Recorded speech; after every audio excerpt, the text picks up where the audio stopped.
Bonjour à tous, très heureux de vous retrouver ici aujourd'hui au sein du lycée Curie-Corot. Nous nous retrouvons dans le cadre de ces rendez-vous du supérieur qui vont vous permettre, qui vous permettent de découvrir toute l'offre en formation supérieure qui vous propose ce bassin Saint-Lois. Et entre autres, nous allons parler aujourd'hui des formations qui sont en lien avec l'automatisme industriel. L'automatisme industriel est un grand champ qui va vous permettre peut-être de découvrir de nouvelles perspectives de formation, d'emploi dans le département de la Manche et bien au-delà. Donc n'hésitez pas à réagir en live puisque nous essaierons de répondre également à vos différentes questions. Je suis ici, je vous l'ai dit, au sein du lycée Curie-Corot à Saint-Lô, dans la Manche. Et à mes côtés, on les retrouvera dans quelques instants, des enseignants, des étudiants qui viendront témoigner de leur vécu, de cette formation particulière autour de l'automatisme industriel. Dans quelques instants, donc, nous allons démarrer cette visioconférence, cette webconférence, et nous allons pour cela utiliser un document, un diaporama que nous allons partager avec vous dans quelques instants. N'hésitez pas de nouveau encore une fois à réagir s'il y a un petit souci technique qui vous empêcherait de visualiser cet écran partagé que je vais activer dès maintenant.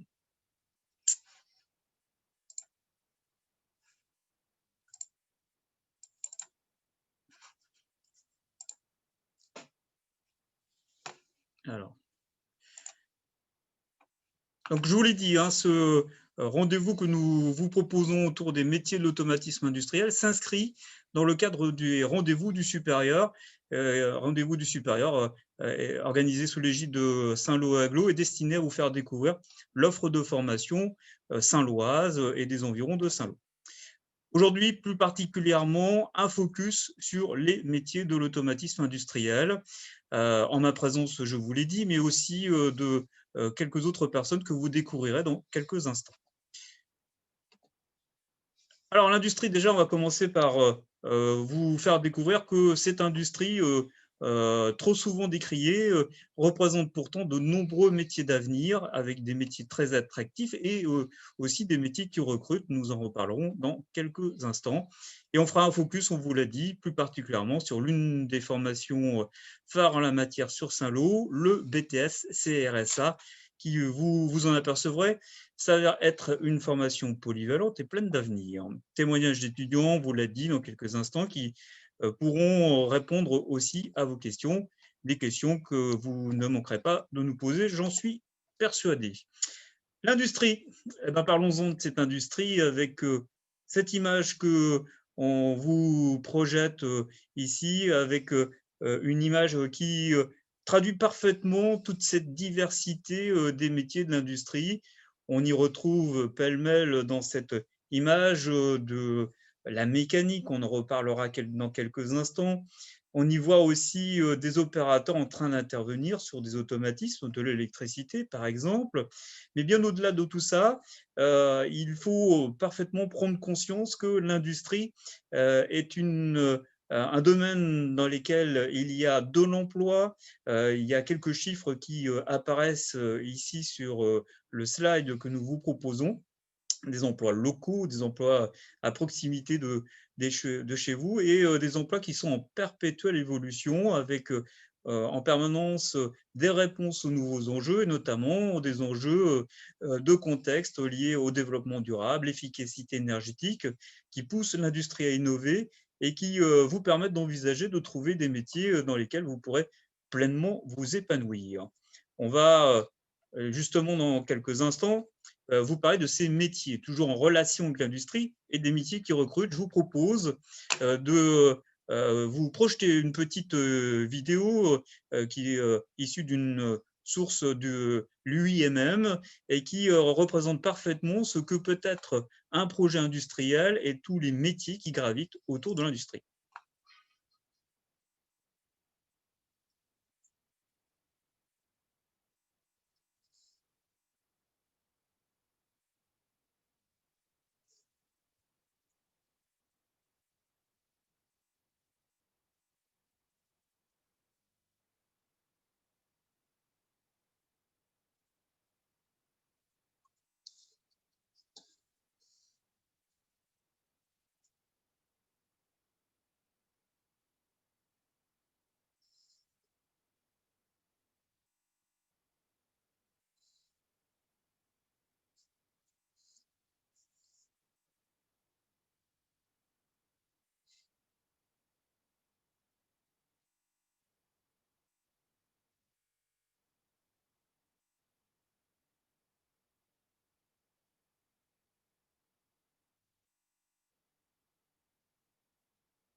Alors, comme vous avez pu le constater dans cette courte vidéo, mais qui est parfaitement explicite, ces métiers de l'industrie sont particulièrement variés. Et autour de cet exemple qui a été pris dans cette vidéo, de ce vélo un petit peu futuriste, on voit qu'il y a une déclinaison de différents métiers qui peuvent vous intéresser et qui doivent en tout cas vous permettre de comprendre que ces métiers de l'industrie se déclinent autour de différents sujets. On a vu que ce vélo, il fallait le concevoir, par exemple. Et une fois qu'on l'a conçu, il faut organiser sa production avant de justement passer en mode production. Et après, cette production gravite d'autres métiers qui sont liés à la qualité, mais également liés à la commercialisation. Alors, quelques exemples de métiers en rapport avec tout ce que je viens de vous dire. Par exemple, un technicien de méthode va être quelqu'un qui va contribuer à faire en sorte d'organiser la production une fois que l'étape de la conception est réalisée. Le dessinateur industriel, il intervient, lui, dès la conception de ce vélo. Il va être un élément clé pour pouvoir dessiner, au sens du dessin industriel, notamment toutes les pièces mécaniques dont on peut avoir besoin. Je ne vais pas décliner de cette façon tous les métiers, toute la liste des métiers qui apparaissent ici à votre droite de l'écran, mais vous verrez et vous constatez également qu'on peut être ingénieur matériaux, technicien de maintenance, conducteur de ligne, de production, roboticien, etc. etc. En tout cas, cette industrie vous propose une très grande diversité de métiers. On aurait besoin de beaucoup plus de temps que celui qui nous est accordé pour balayer l'intégralité de ces métiers. Nous, comme on vous l'a proposé, on va s'intéresser à un métier en particulier, ou en tout cas une partie des métiers en particulier qui vont être les métiers autour de l'automatisme industriel. Alors, cette notion d'automatisme industriel, elle mérite d'être illustrée et en même temps que je vais vous apporter quelques explications, eh bien, vous pouvez visualiser ce qui va nous permettre de mieux comprendre ou de mieux vous faire comprendre cette notion d'automatisme industriel. Cette machine qui est présentée ici en vidéo est une machine réelle qui est actuellement en fonctionnement dans une entreprise du département de la Manche et qui permet de fabriquer ce que l'on appelle des unidoses, des petites doses que vous pouvez peut-être utiliser lorsque vous voulez vous mettre du collyre dans les yeux. Donc, on voit ici que dans cette machine, avec le fonctionnement qui est en train de défiler, eh bien, il y a des éléments mécaniques. Donc, on va contribuer à la mécanisation. Pour mettre en mouvement les éléments que vous voyez à l'écran, on va devoir utiliser l'électrification et on va avoir besoin de capteurs, d'actionneurs. Les actionneurs, ce sont les moteurs électriques, les vannes, qui vont eux-mêmes avoir besoin de préactionneurs. On va utiliser différentes énergies électriques, pneumatiques, l'air comprimé, hydraulique avec de l'huile sous pression. Et on reviendra également sur la notion de réseau de communication. Alors, l'automatisme industriel, c'est un élément essentiel de l'industrie parce que depuis plusieurs décennies, il a permis de faire évoluer en termes de productivité les entreprises, mais il a permis aussi et surtout d'éviter la répétition de certaines opérations qui pouvaient engendrer soit de la dangerosité ou des problèmes de santé. Et donc, cet automatisme, il contribue largement aussi au confort humain, au confort des personnes qui doivent participer et contribuer à la production des produits manufacturés. Alors, un petit mot pour revenir sur la notion de réseau de communication. Les réseaux de communication, je vais les lier à la notion d'industrie 4.0. L'industrie 4.0, c'est une évolution majeure ces toutes dernières années de l'industrie, avec une industrie qui bénéficie des évolutions de ces réseaux de communication pour augmenter encore en productivité, mais qui nécessite des experts et des personnes de mieux en mieux formées sur ces réseaux de communication, sur la robotique industrielle. On est encore dans le champ très très large de l'automatisme industriel.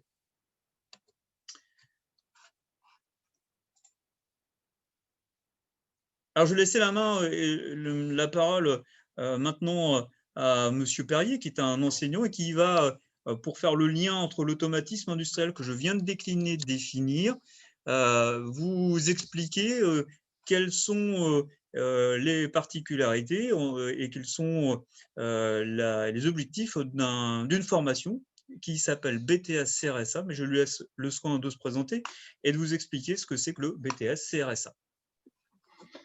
Oui, bonjour à tous, donc Monsieur Perrier. Donc, je vais vous présenter le BTS CRSA, donc c'est le BTS qui est présent dans l'académie au sein du lycée Pierre-et-Marie ou lycée Curie-Corot. Donc, le BTS CRSA, comme son nom l'indique, donc conception et réalisation des systèmes automatiques. Donc, on a eu l'occasion de voir une petite vidéo d'un système qui était implanté dans une entreprise. C'est vrai que nous, notre objectif serait de pouvoir réaliser entièrement une machine, comme on a pu le voir précédemment, en partant du début. Donc, le début, c'est le besoin du client, jusqu'évidemment à la réalisation de la machine, le test de la machine, et évidemment l'implantation, l'intégration de la machine sur le site, autrement dit chez le client. Voilà. Donc, le recrutement BTS CRSA est assez large, assez ouvert. On part essentiellement donc, de bac pro. Vous pouvez voir les différentes filières, donc MELEC, TU, MEI ou même des bacs pro SN. Mais on a aussi largement ouvert le BTS au bac STI 2D, donc normalement toute spécialité ou toute spécialité confondue, tout enseignement spécifique confondu. Et enfin, on a aussi la possibilité, il y a des places qui sont réservées à des personnes qui viendraient de bac S ou de réorientation suite à une première année de DUT ou un autre BTS. Voilà. Donc, on a des places qui sont allouées pour ces différentes origines. Donc, les objectifs de la formation, j'en ai déjà un petit peu parlé. Donc, c'est en effet par rapport à une machine, un système automatisé, ce serait d'être capable de concevoir tout ou partie de la machine. Donc, la conception, c'est aussi bien la partie opérative qu'on peut voir en bas à gauche, donc la partie que j'appellerais vulgairement mécanique, mais aussi la conception de la partie commande, donc tout ce qui concernerait l'automatisation, sous couvert de ma collègue, tout ce qui concernerait donc en effet le fonctionnement automatique, la gestion du fonctionnement de la machine. Donc ça va évidemment du choix de l'automate jusqu'évidemment à tous les câblages électriques, par exemple, des armoires, mais aussi voilà, l'implantation des capteurs, le choix des capteurs, enfin, donc, toute la partie conception mécanique comme partie commande. L'objectif du BTS, c'est évidemment de plus en plus, comme beaucoup de BTS, c'est de déboucher dans des emplois juste derrière, mais aussi et de plus en plus de poursuivre ses études. Donc, au préalable, on parlait d'augmenter des compétences ou d'avoir un certain domaine d'expertise. C'est vrai que l'idée en BTS RSA, et en particulier en BTS RSA, c'est d'avoir un champ disciplinaire assez large.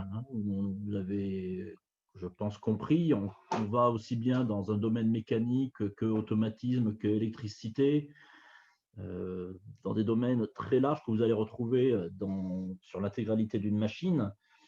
Donc, après, vous avez la possibilité de vous spécialiser, par exemple, vers une licence pro ou vers des écoles d'ingénieurs vraiment dédiées à l'automatisme ou dédiées à la mécanique ou dédiées à la conception.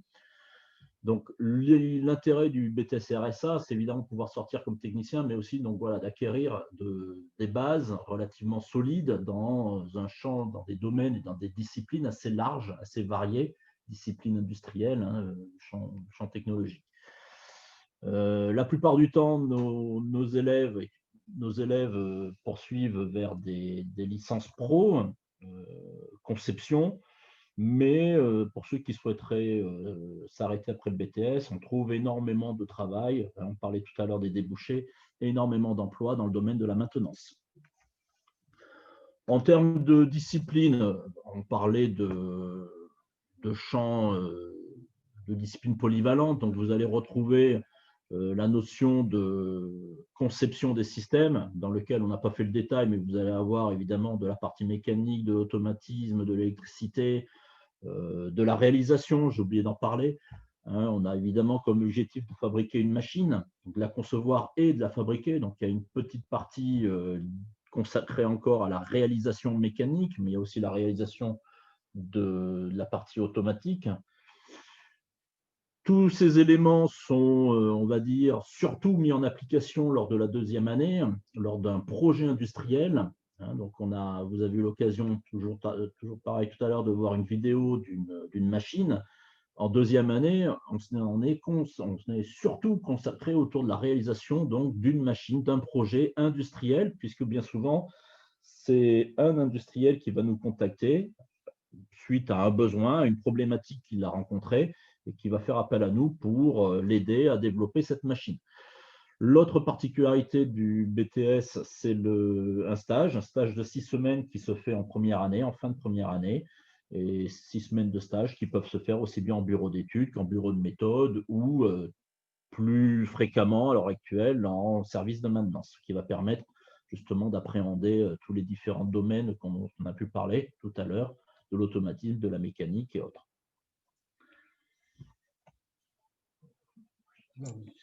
On va laisser la parole à deux de nos étudiants qui vont vous présenter un petit peu ce qu'ils ont pu faire cette année ou ce qu'ils vont devoir faire cette année, en particulier par rapport à leur projet de deuxième année.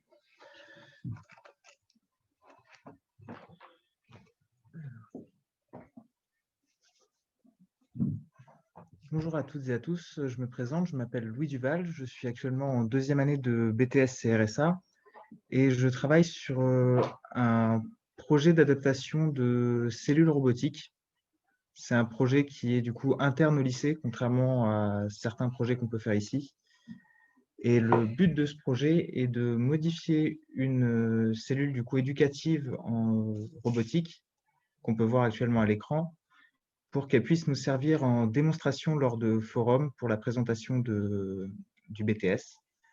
Et le but serait de la faire réaliser un assemblage de pièces en face des visiteurs qui pourraient lui donner les pièces à assembler au fur et à mesure. Actuellement, sur le projet, on est sur l'une des premières phases qu'on rencontre. C'est celle de conception préliminaire où on étudie et définit des hypothèses pour des choix de solutions lors du projet. Ensuite, on avancera sur la conception détaillée. Donc, après avoir retenu nos solutions, on les développera, on pourra faire nos calculs et les valider pour ensuite les réaliser et finir par les tester sur la machine. Voilà, je crois que j'ai à peu près fait le tour de ce que j'avais à dire. Très bien, merci. Écoutez, on va enchaîner et puis on va explorer d'autres projets. Donc, on va de nouveau laisser la parole à peut-être un enseignant de nouveau ou une enseignante, Madame Julie, si elle souhaite nous parler de ce projet qui est un projet qui a été un projet, comme vous le remarquez, qui a été commandité par la société Elevir. C'était un projet de prototype, Madame Julie, je crois. Oui, bonjour à tous et à toutes. Donc ce projet était un projet effectivement de prototypage. C'est quelque chose qui s'offre à nous de plus en plus. En fait, nous testons des solutions pour résoudre des problèmes à l'aide d'une machine. Et on fabrique un prototype, ce qui évite à l'entreprise de passer beaucoup de temps dans cette phase-là, où on ne produit pas et finalement ça coûte relativement cher. Donc, l'idée était d'améliorer un système d'enroulement-déroulement de papier qui permettait de fabriquer de petites plaquettes de beurre. Et donc, nous avons reconstruit une partie de la machine existante pour, dans un premier temps, analyser les problèmes de fonctionnement qui pouvaient se poser. Ensuite, dans une deuxième phase, apporter des solutions aux problèmes que nous avons pu observer. Et dans un troisième temps, partir en même temps sur une solution complètement nouvelle qui consiste à redéfinir complètement la machine pour intégrer de la régulation, de l'asservissement, pour obtenir une qualité de production supérieure. Donc vous avez sur la droite de l'écran des exemples de schémas pneumatiques, schémas électriques qui permettent de construire la partie commande de cette machine. Parfait, merci. On va enchaîner avec un autre projet toujours développé au sein du lycée Curie-Corot. Monsieur Perrier va nous expliquer un petit peu ce qu'il a vécu au travers de cet exemple ici. Et puis, un deuxième étudiant prendra la parole et vous expliquera ce qu'il est en train de faire. Vous verrez le lien qui existe entre cette machine que vous allez pouvoir découvrir en fonctionnement grâce à la vidéo et comprendre grâce aux explications de Monsieur Perrier. Oui, donc rebonjour. Donc la machine que l'on peut voir là, à l'écran, c'est une machine qui maintenant a été livrée il y a 3 ans, il me semble, hein, à notre partenaire, donc à notre client, la Perle Fine, qui est une entreprise de conchiculture dans la Manche. Donc c'était suite à un besoin du client qui était de réaliser ce qu'on appelle donc préparer les filets qu'on vient mettre sur les bouchons. Vous avez la photo qui est à gauche. Donc, ces filets qui permettent d'éviter que les moules, lors de mauvaises mers, partent à la mer. Ces filets, pour l'instant, donc l'opération a été réalisée manuellement dans l'entreprise par, évidemment, des ouvriers qui devaient s'occuper de dérouler un filet manuellement, l'écarter et venir le mettre sur ce qu'on appelle une chaise. Donc, pour tout simplement préparer le travail et faire en sorte qu'une fois qu'ils sont en mer, ils aient les filets déjà à la bonne longueur, attachés au bout, et qu'ils aient juste à enfiler le filet sur le bouchon comme si c'était une chaussette.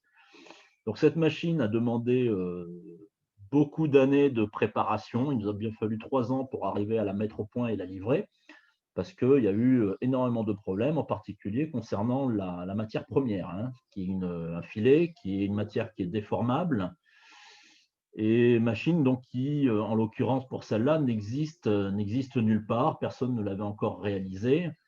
Donc voilà, donc c'était vraiment une machine totalement nouvelle, donc qui a demandé un peu plus de temps de conception et de mise au point que d'autres machines un peu plus traditionnelles.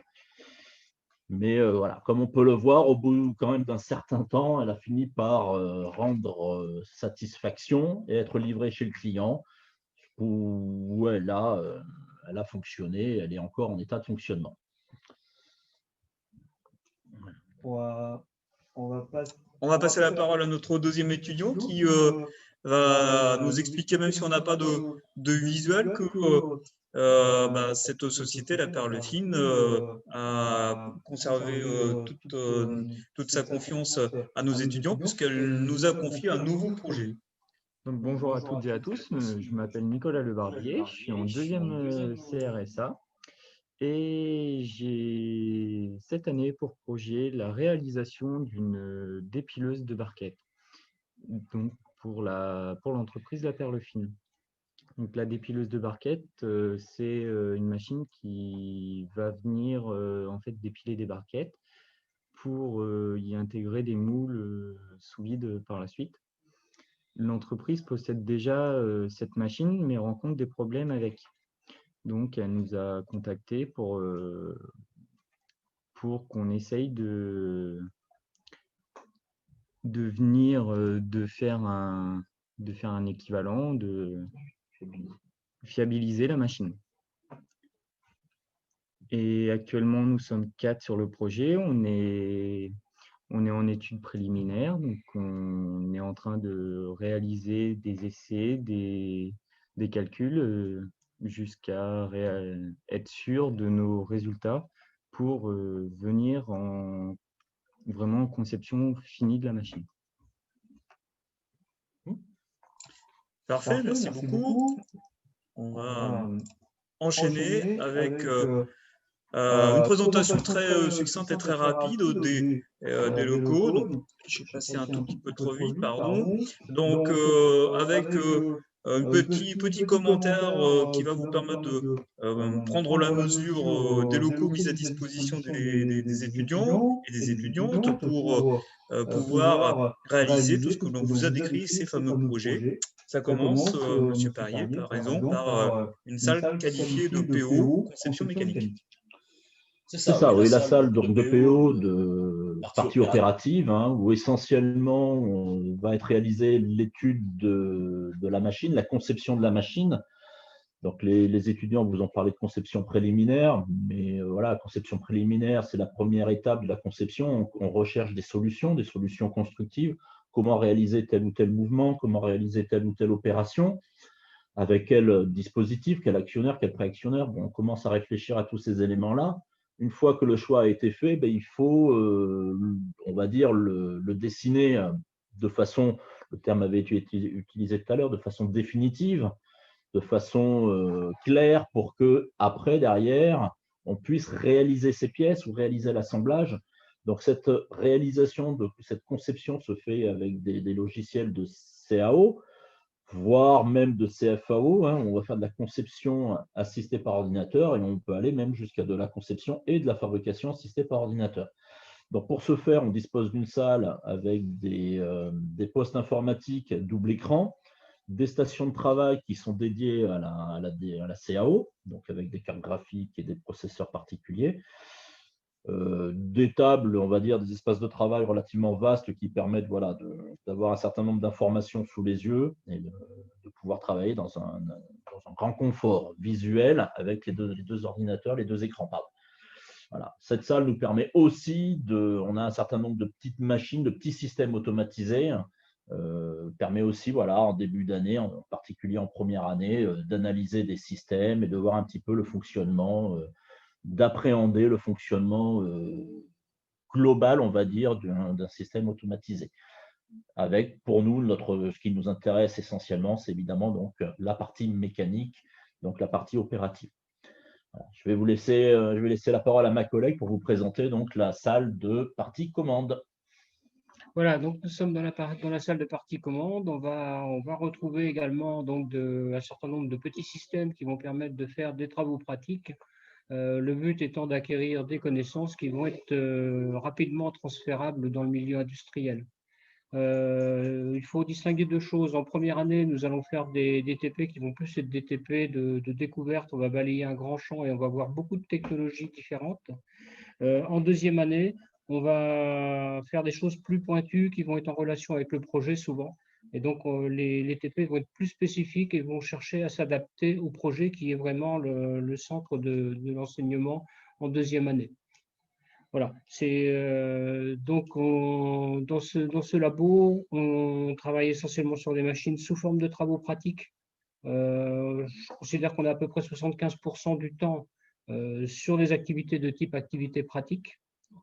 Et on y fait aussi de la conception, c'est-à-dire du schéma électrique, de l'automatisme avec l'étude de la programmation. Et on y fait aussi de l'électricité avec différentes activités et également le passage de l'habilitation électrique au cours de la première ou de la deuxième année en fonction des sessions. Voilà pour l'essentiel de ce qui se fait dans cette salle.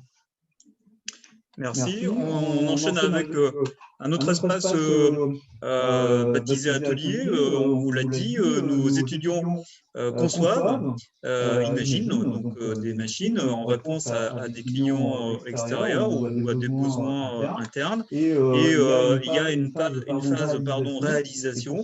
Et pour ce faire, donc, il y a un atelier dans lequel on va pouvoir retrouver toute la partie assemblage de ces différents systèmes automatisés. Il peut y avoir une petite partie fabrication, mais l'essentiel reste avant tout et surtout de l'assemblage, comme cette fameuse machine dédiée à la perle fine que vous avez vue en vidéo tout à l'heure, qui a été totalement conçue et assemblée au sein de l'ensemble de ce bâtiment dédié au BTS CRSA. Alors, vous pouvez retrouver ici, et on se dirige vers la conclusion de cette webconférence, des coordonnées qui vous permettront de nous contacter si vous le souhaitez pour avoir de plus amples informations. Vous y retrouvez également ici les dates des portes ouvertes au pluriel. Nous vous proposons un accueil spécifique le mercredi 10 février après-midi pour ceux d'entre vous qui seraient intéressés pour venir découvrir très concrètement ici dans nos murs ce BTS CRSA.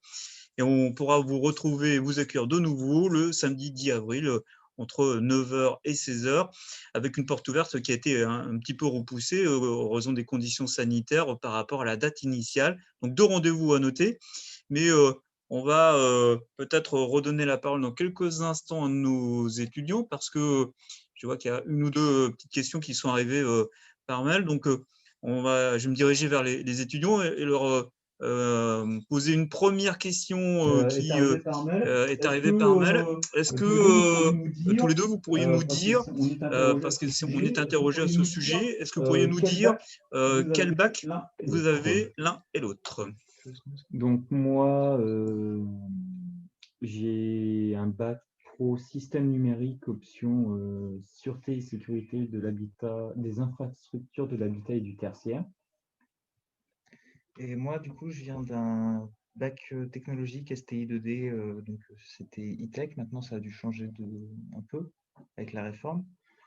Et après, j'étais parti sur un DUT, donc je suis ce qu'on peut dire, ouais, on pourrait me qualifier de réorienté.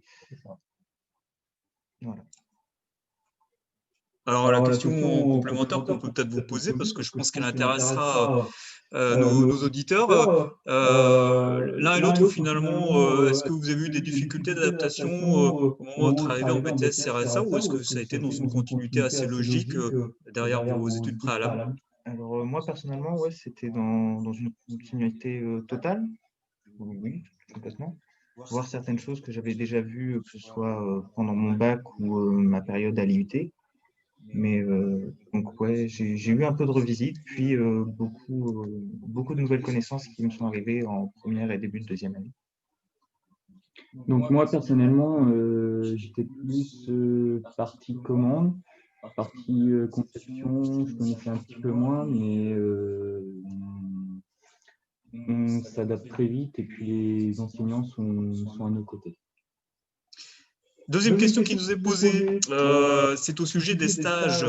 Est-ce que vous avez eu des périodes de stage? Si oui, combien de semaines? Et est-ce que vous pourriez nous décrire en quelques mots ce que vous avez vécu en stage? Alors oui, du coup, on a eu une période de stage cette année, malgré le fait qu'il y ait eu la pandémie. On a été amputé d'une semaine, mais on a quand même pu faire nos stages.